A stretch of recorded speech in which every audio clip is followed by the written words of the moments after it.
सकाळी सकाळी अहो कुठे असलं ना, तर मी जर उठले आणि हॉलमध्ये आले, की अहोला लगेच माझ्याकडे यायचं आहे आणि माझ्याकडनं खूप सगळे लाड करून घ्यायचे आहेत. सगळं खाऊन करून झाल्यानंतर आहे ना, मग त्याचा जेव्हा जेवणाचा टाईम होतो, म्हणजे सकाळचा नाश्ता असो किंवा जे काही मी बनवलेलं असतं ना, आता आज तर त्याने कलाच करून दाखवली. आज तो आम्हाला सगळ्यांना शिकवत होता, की चमच्याने असं खायचं म्हणून.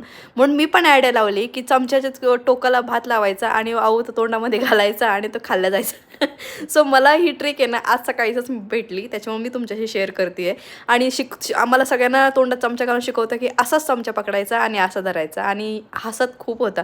हे सगळं झाल्यानंतर ना, थोडासा खाल्ल्यानंतर मग बनाना खायची वेळ आली आणि बनाना हसत खेळत बनाना वगैरे सगळं संपवलं आणि त्याचं सगळं आवरून झाल्यानंतर ना, मला आज एक महत्त्वाचं काम करायचं ते म्हणजे माझा हे रूट टचअप आणि रूट टचअपला मी बाहेर म्हटलं न जाता घरीच करू आणि थोड्याशा आपल्या नवरोबाची पण मदत घेऊ. तर त्याने मला खूप छान रूट टचअप करून दिलं. सगळं आवरलं आणि परत आमच्या दुपारच्या जेवणाची वेळ झाली आहे. दुपारचं जेवण पण असं मस्तपैकी संपवलं. मग मी माझ्यासाठी मस्त सलाड आणि छानपैकी जेवण बनवून घेतलं. सो चला हा व्लॉग मी इथे सेंड करते. Bye bye.